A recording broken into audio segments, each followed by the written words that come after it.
Chers amis trailers, bonjour. TPS poursuit les interviews des athlètes qui se sont illustrés magnifiquement sur l'UTMB, sur la 12e édition de l'UTMB. Après Lecluse, Bertrand Collomb-Paton qui termine 9e sur l'UTMB et Rémi Bercher qui termine 5e sur la TDS. C'est le tour maintenant d'Alexandre Hayetine, donc de s'entretenir avec nous. Alexandre, magnifique prestation de ta part, puisque tu termines 58e, alors que tu venais de très très loin. Tu vas nous raconter ça dans le détail. Est-ce que tu peux nous faire une présentation quand même succincte? Alors, j'ai commencé le trail en 2004, et ça fait une dizaine d'années que je me suis lancé dans le trail, et je mélange trail et ultra-trail. Maintenant, je cours pour le club du Bellegarde et avec la commune de Saint-Gervais. Donc j'ai commencé par une petite course et après je me suis lancé directement sur l'Ultra Trail du Mont Blanc en 2004, qui fut un abandon du coup qui m'a motivé pour le reste des années pour essayer de finir cette course. Tu abandonnes à Courmayeur. J'abandonne à Courmayeur à la moitié du parcours, oui. Donc c'était un pari, je crois, que tu avais fait avec des potes. Oui, c'était un pari avec un copain, et on a mis 4 mois pour s'entraîner ensemble, et ça fut un échec parce qu'on était complètement fatigués avant le départ. Ça ne t'a pas démoralisé, puisque dès 2005, tu remets le couvert. Ouais, je remets et le cette couvert fois-ci, tu franchis la ligne. Voilà, le but était de franchir la ligne avec le même collègue, et ce fut... c'était génial, quoi. Bon, mais ton parcours, tu es d'accord avec moi, tu fais de l'ultra, tu fais du trail longue distance, mais tu fais également du trail court, et tu fais même de la route. Je fais même de la route, ouais. Le marathon, j'ai fait une fois les 100 km de Millau, et un ultra par an, et souvent des trails entre 50 et 80. Donc tu es quand même très polyvalent, je crois qu'il n'y a que le cross-country que tu n'as pas fait. Oui. Tu vas peut-être en faire avec Didier Traoré, président du CAB. Oui, il fait un peu, oui. Oui, il fait des courses par équipe, ouais. Ça c'est possible. Ça peut être intéressant. D'accord. Tu peux nous dire de quelle région tu es originaire? Alors je suis originaire des Ardennes, Charleville-Mézières. Et donc je suis né là-bas. Voilà, mes parents sont installés en 86 à peu près. Donc j'avais 2 ans quand je suis arrivé sur Saint-Gervais. Et moi je suis quand même ardennais mais haut-savoyard dans le cœur. Voilà. Et à Saint-Gervais, tu es resté tout le temps, depuis 1986. Voilà. Tu es né en 83. En 83. Exactement, tu as 31 ans, tu es né le 27 juin. Exactement, c'est ça, 83. D'accord, Alexandre. On peut dire que c'est à partir de quelle année vraiment que tu as commencé véritablement à progresser en trail? En trail, j'ai progressé en 2009, j'ai eu un déclic là, en m'entraînant de plus en plus parce que j'aimais ça, donc en mélangeant vélo, course à pied. Le déclic, c'était vers la Grande Casse en 2009 où j'ai fait ma première place.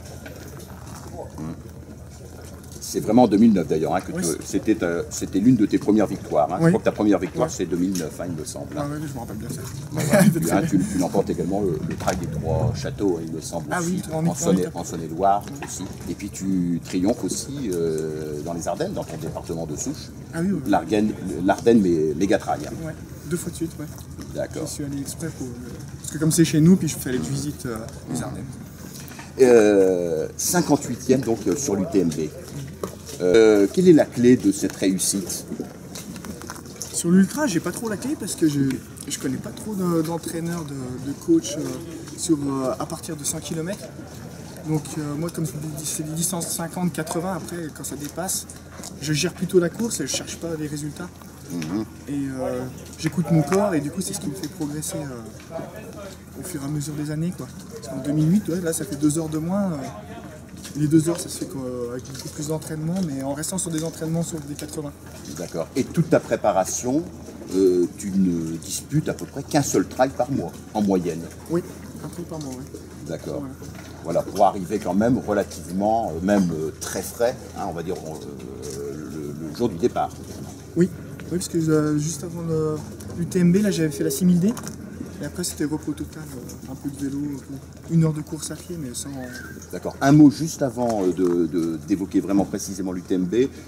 Tu as fait quand même pas mal d'épreuves du TTN. J'en ai comptabilisé 5. Oui. Tu as commencé par la Saint-Émilion parce que la saison elle a commencé le 1er novembre dernier. Après, tu as fait Gruissant.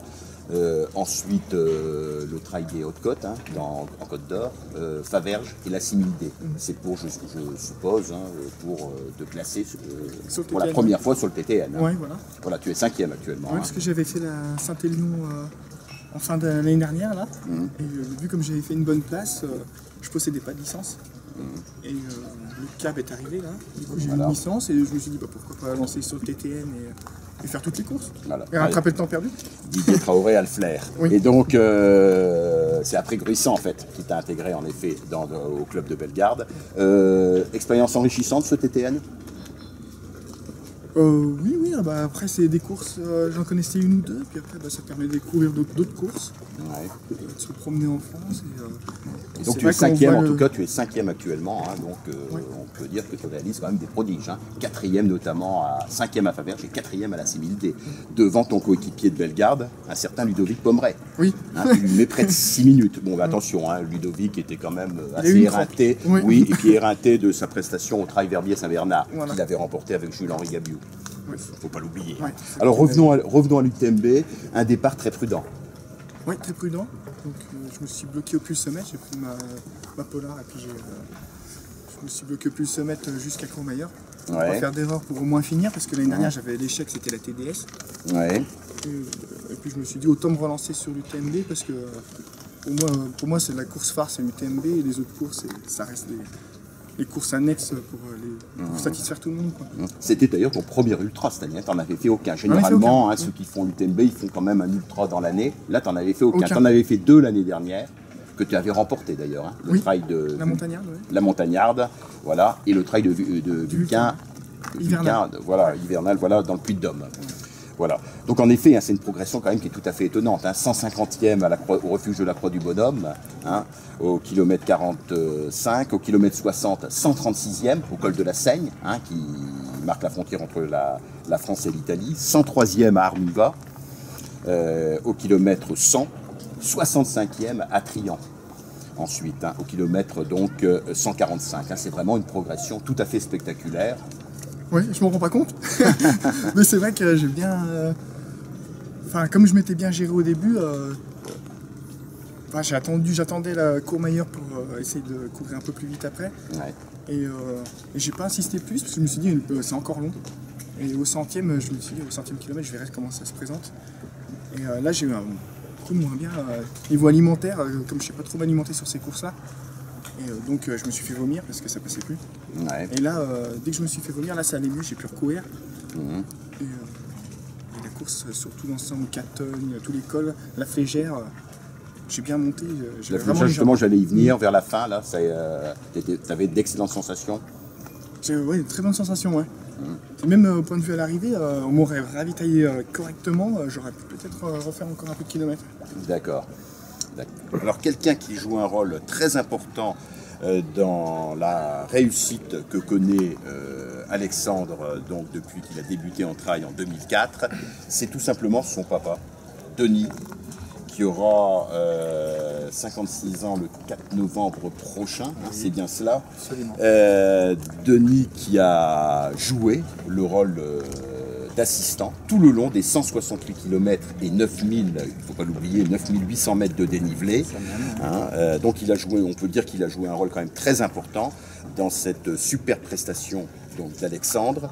Un tout petit mot sur Denis, c'est sans doute l'un des meilleurs V2 de la région Rhône-Alpes. Hein, il écume quasiment systématiquement tous les podiums V2, mais je crois que son plus bel exploit, à mon avis, il est intervenu en septembre 2005, quand il a repris la compétition sur le 50 km du Trail du Bugey, il termine, je crois, 24e. Exactement, hein, voilà. Avec la peur au ventre. Avec la peur, exactement, avec la peur au ventre, parce qu'il avait subi un pontage coronarien en avril 2004. Exactement. Voilà, déférence, Denis, hein, pour cela. Et non, mais là, tu as montré hein, au Trail du Bugey, et puis après, bien sûr, parce que 2005, c'est le point de départ. Attention, ça ne s'est pas arrêté en 2005, ça a continué. Exactement. Hein, et puis tu fais à la fois du trail comme Alexandre et également du marathon.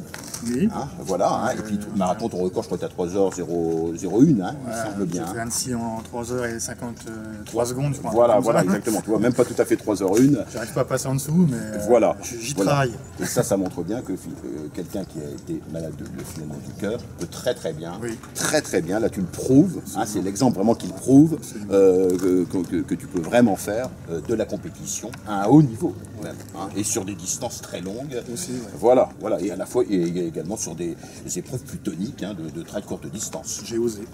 Voilà, t'as osé, t'as J'ai réussi. osé. Voilà. Oser, c'est le meilleur moyen de réussir. Même mon cardiologue voilà. était un peu étonné. La chose. Ah bah oui, oui. Il est toujours étonné. Je me mets à sa place, hein, Denis. Là, franchement, c'est impressionnant. Superbe en tout cas. Alors je reviens au rôle que tu as joué. Tu peux nous parler justement de ce costume que tu as endossé là, de ce costume bien particulier, oui, là, qui est assistant. Ouais, c'était une assistance un peu stressante, je trouve. Ouais. Parce que là, on était dans une ambiance de championnat du monde. Hein. J'ai ressenti ça. Donc on avait des badges pour rentrer, on était parqués, on ne pouvait pas ravitailler le coureur directement. C'était à lui de se le faire. On devait rentrer avec un sac de 30 litres dans chaque ravitaillement, enfin il y en avait 4. Ouais. Et après il fallait pas rentrer trop tôt non plus parce que donc il fallait bien regarder sur internet dans la voiture avant de pouvoir se présenter, autrement ils nous prenaient pas. Hein. Ça t'irrite, c'est un petit peu, on te sent un peu irrité. C'est un peu stressant, oui, parce qu'on a peur de louper l'assistance. Ouais. Il y a la route aussi, hein, il faut rouler de nuit, il y a beaucoup de choses à faire, il faut connaître. Et puis après, il faut s'occuper du jeune homme là. Hein. Donc faut être frais quoi. Hein. Surtout à Courmayeur, il fallait être frais, hein, à 5h du matin. Savoir ce qu'il a besoin, entendre un petit peu, essayer de prévoir ce qui va se passer, sentir sa santé, le motiver, le masser. Le masser pas mal. Hein.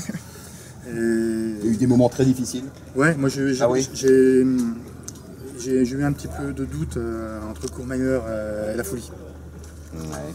Et surtout que sur internet on a perdu sa trace à Arnuva, qui n'était pas pointé, donc j'ai appelé directement, on m'a rassuré.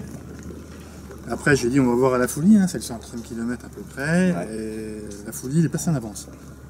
Donc là j'ai pris un petit peu de baume au cœur on va dire, et puis plus ça avançait, et plus il progressait, donc j'étais très étonné.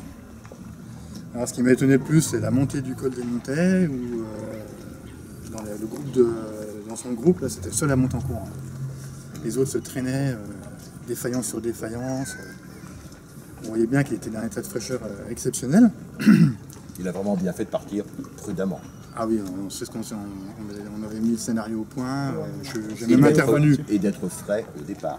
Il fallait être frais au départ. Frais au départ, donc un refus total de multiplier les compétitions auparavant. Voilà. Et puis lutter un peu contre sa notoriété, parce qu'à Saint-Gervais, il était attendu. Donc, surtout ne pas accélérer. Par le premier magistrat notamment, Jean-Marc Payex. Ouais, je trouve que ça casse un peu sa bulle. Il faut lutter contre tout ça. Je suis venu un peu le ralentir dans les rues de Saint-Gervais. Donc je surveillais bien ses moyennes horaires. Donc, ça montre bien la qualité de ce garçon. Maintenant, oui. Tu vas même pas. Non. Tu vas pas je ne doute pas. À la population Saint-Gervais de supporter Alexandre. Mais je veux dire, faut pas s'enflammer, je veux dire. Ça c'est sûr. Ça c'est en effet. Parce qu'il y a l'euphorie qui fait que quand tout le monde en a attendu, on a encouragé, et on court instantanément plus vite. Et on s'en rend pas compte. Ouais. Et plus le sommet, il monte, parce qu'on est heureux de les voir tous, quoi. Exact. Le père est là pour calmer les jeux. D'accord. Voilà. Il y a un souvenir encore, c'est quand il a monté du col des Montets à la pointe des Grands Vents, là, enfin des Grands Vents, je sais pas comment ça s'appelle. Je l'ai regardé monter jusqu'en haut, ouais, c'était phénoménal. Il est monté très fort, il a remonté 2 coureurs encore là, dont une femme, une Bulgare aussi. Et c'était magnifique, quoi, un super spectacle, grande émotion. Et à l'arrivée, tu sentais qu'il pouvait encore continuer? Oui, j'ai vu arriver avec son visage des grands jours. Quoi. Des grands jours, hein. Non, Ouais, alors que devant ça finissait mais vraiment à l'arrache. Lui il était encore souple, leste, on va dire, vous savez, pas la foulée lourde, vraiment du grand Alexandre. C'était beau. Moi, bon, puis Alexandre a 30 ans. Oui. Il a 31 ans, Oui, hein, oui. il est né en juin 83. D'accord avec moi, il a encore une marge de progression phénoménale, parce que c'est quand même... bon, maintenant, c'est vrai que c'est de moins en moins rare, mais à cette époque-là, c'était assez rare. Il a commencé l'ultra, finalement, je veux dire, très tôt, hein, de manière très précoce. Iowa Sherpa était venu le voir au trail de Bellevaux, lui demander son âge, hein, en plein milieu de la course. Il a dit, j'ai 19 ans. Il a ouvert des yeux gros comme ça, il n'en revenait pas de voir un aussi jeune à ce niveau-là, quoi. Donc il avait déjà, je pense, un talent. Voilà, il avait quoi, déjà. Mais c'est vrai que l'une de ses innombrables qualités est quand même très forte, généralement. Ouais. Quelle que soit la distance du trail. Enfin, il ne faut pas abuser des ultras, je pense, pour durer. Donc il a de la chance de ne pas avoir de blessures comme certains. Hein.